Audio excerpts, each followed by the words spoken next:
Olá, gente, tudo bem com vocês? Então, hoje a gente vai falar primeiro um pouquinho sobre a nossa prova, tá? E aí,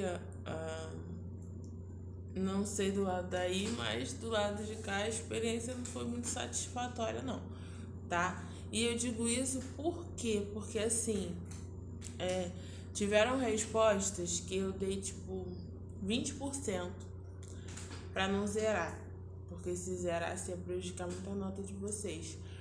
Porém, são respostas copiadas na íntegra da internet, respostas que falam sobre um projeto ou um trabalho, falando sobre uma pesquisa.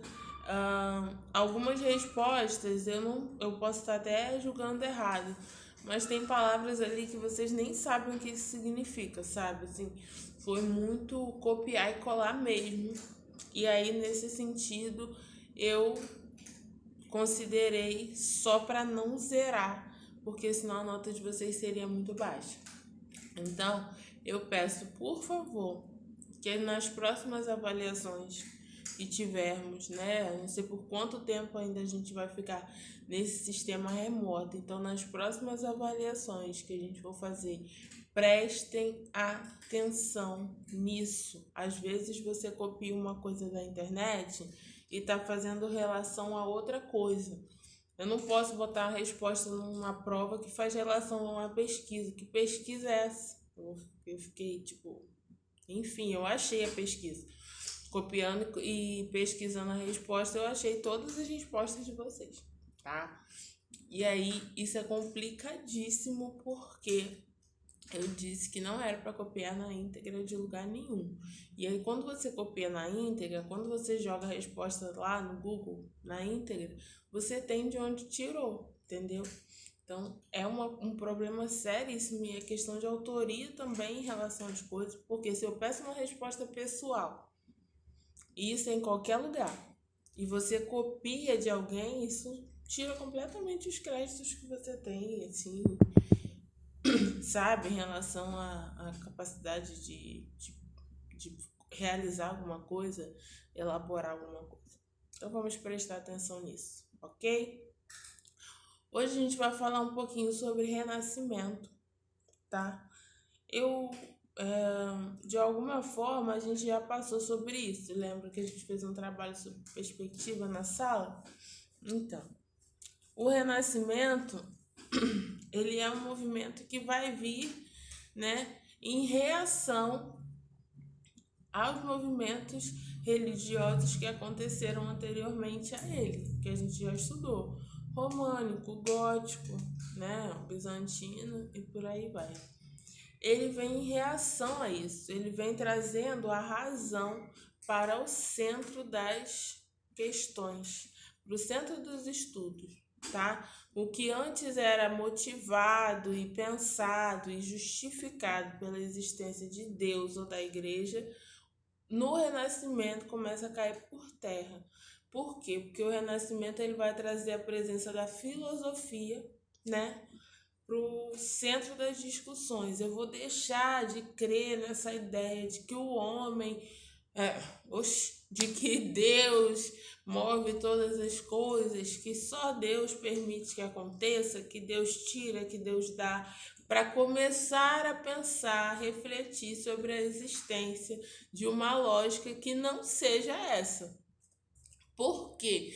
Porque lá no gótico a gente já tinha visto que, né, essa relação com com o que a igreja podia dar ou não, com o que vinha da igreja ou não, já estava meio abalado, estava meio fragilizado.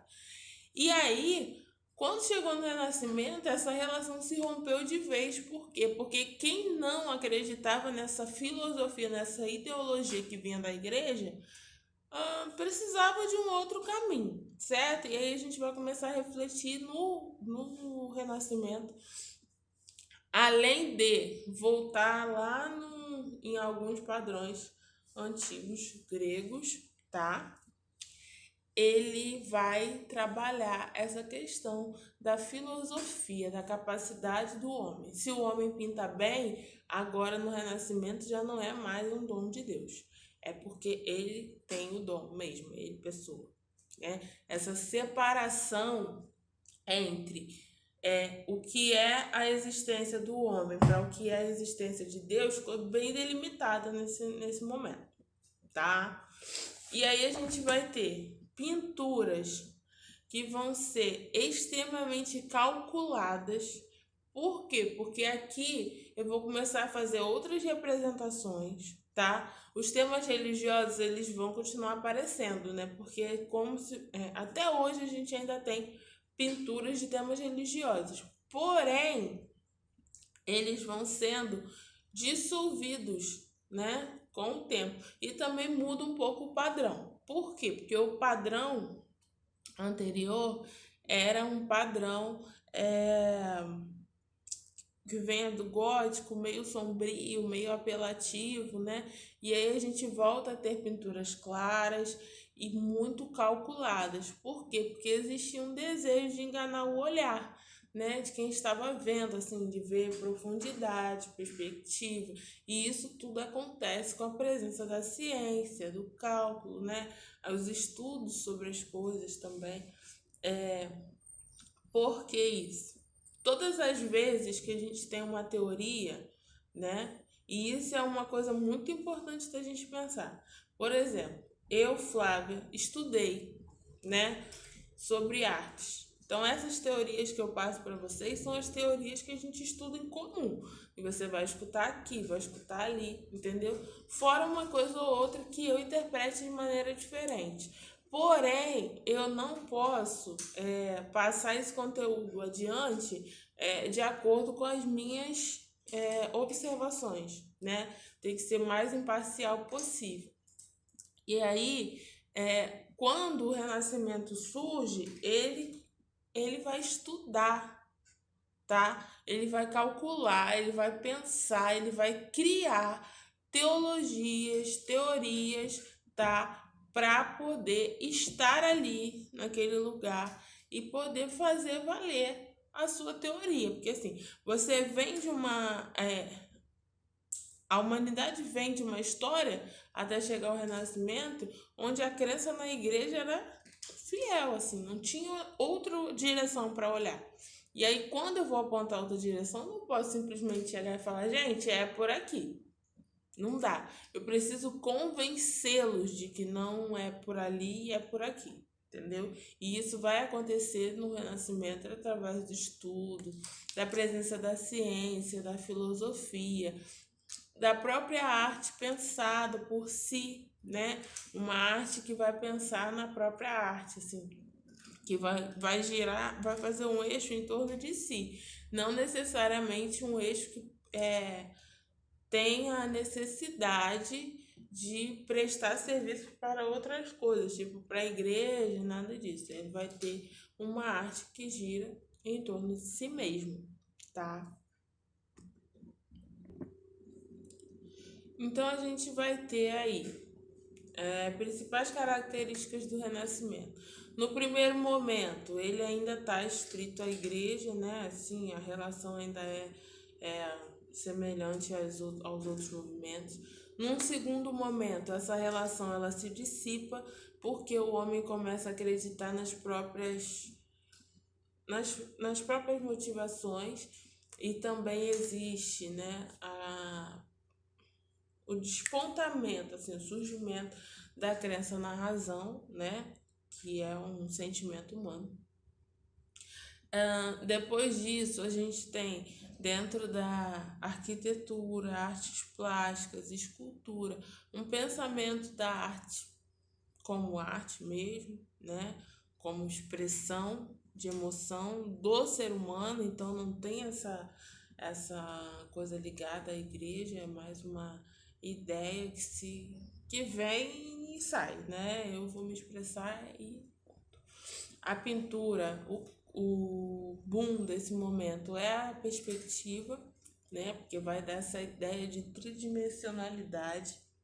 né? Uma novidade aí, porque antes disso a gente tinha umas pinturas chapadas, assim, muito tinta sobre tela, e agora você tem telas que parecem estar ultrapassando o limite da parede, né? Parece que elas vão para dentro, assim, e tal. E isso é uma coisa, é um momento aí que nasce no Renascimento. Como a gente já sabe, né?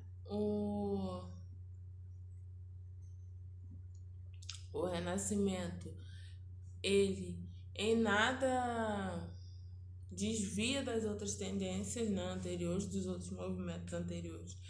Porque ele surge na Itália, né, Europa, como sempre, e dissemina pelo mundo. Embora cada lugar vá se expressar de uma maneira diferente, ele ainda é esse centro, né, ali europeu que vai dizer o que é e o que não é, tá bom? E aí é isso, sim. Acho que só. Depois agora eu vou colocar lá no grupo as imagens, tá bom? E algumas reflexões pra gente, tá bom? Beijo, fiquem com Deus, até a próxima semana.